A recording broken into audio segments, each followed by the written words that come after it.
Hi, I'm Jen and I've worked with Anna for years, and this week I'm bringing you a video on how to build this laundry basket closet. I had an idea in my head of how to build this, but I kind of had to figure it out as I went. In the first one that I built as my prototype, I used screws.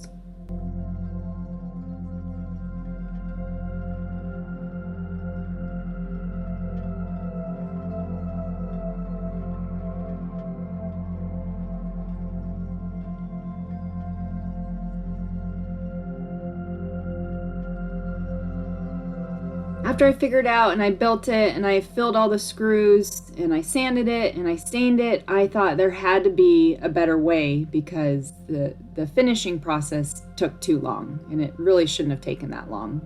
This unit's really easy to move around, lightweight, which is nice. I also wasn't super happy with the color choice on my first one. So on my second one, I did things a bit different. So as you can see, I'm pre-cutting all of my boards.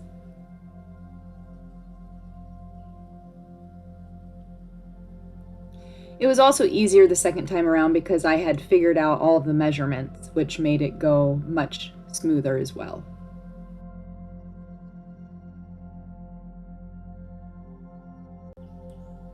As you can see, the materials needed are these project panels, which are 20 inches by 36 inches. You could also build these using 1x material and pocket holes, some 2x2s, some 1x2s, and a dowel.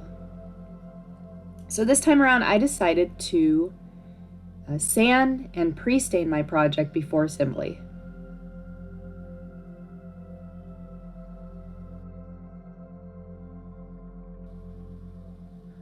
I was much happier with this color choice.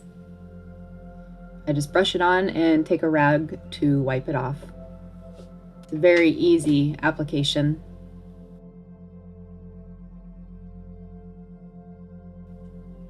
So here are all of my pieces, and now it's time to assemble. So here's my little helper. She's going to jump in and help me drill pocket holes.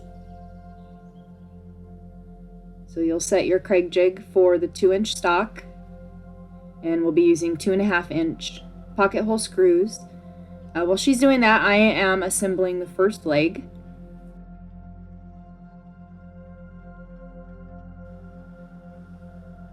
I love that my kids want to help and learn new skills, and just to see the excitement on their face as I get when I build new projects that are successful and helpful for our family.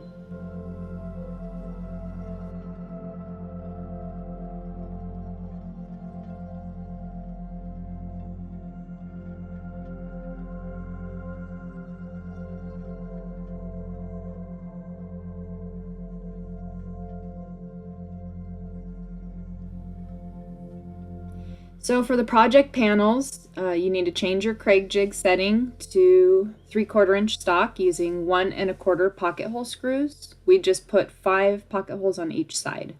And this first one will go flush to that top 2x2, flush to the top.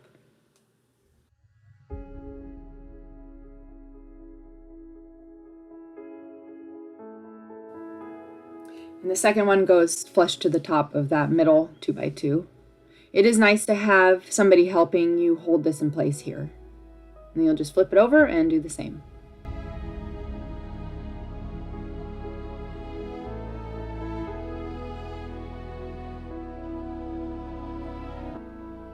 All of these steps are lined out in Anna's free plan.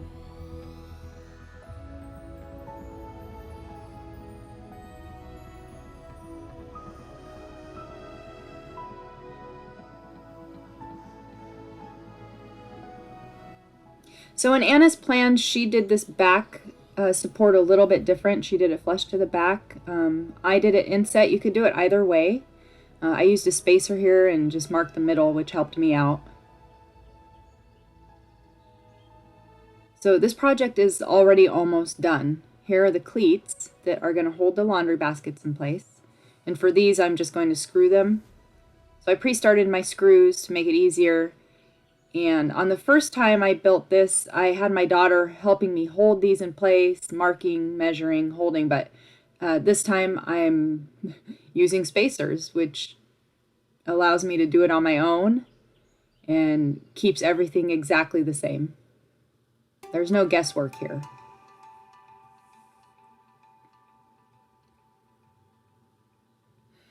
Now, obviously, if you buy different baskets than I bought, I found my baskets at Target for $2 each. If you buy different size baskets, you will need to do some pre-planning and adjusting here. And you just want to be flush to the front and the back with your cleats.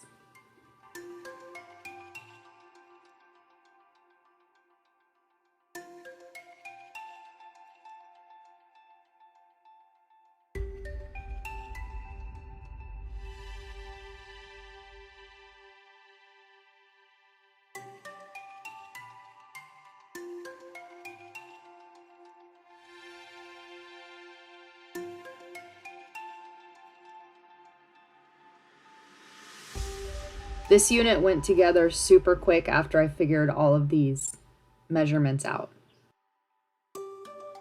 And there I am using spacers for those bottom cleats as well.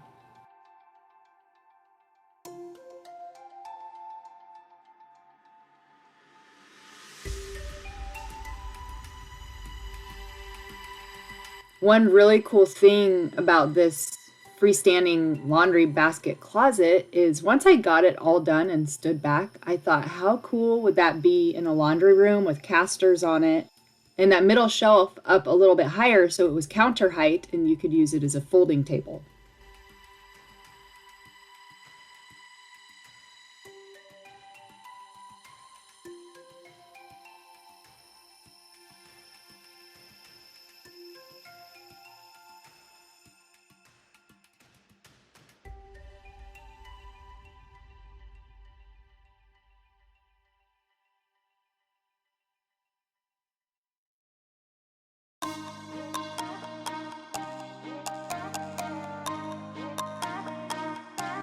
And there it is, just about done. All I need to do is add the dowel.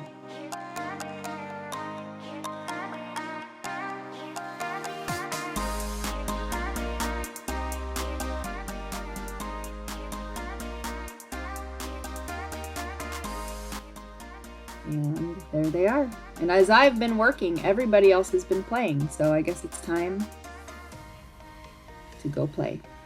I hope you enjoyed this video. Please like, share, and subscribe.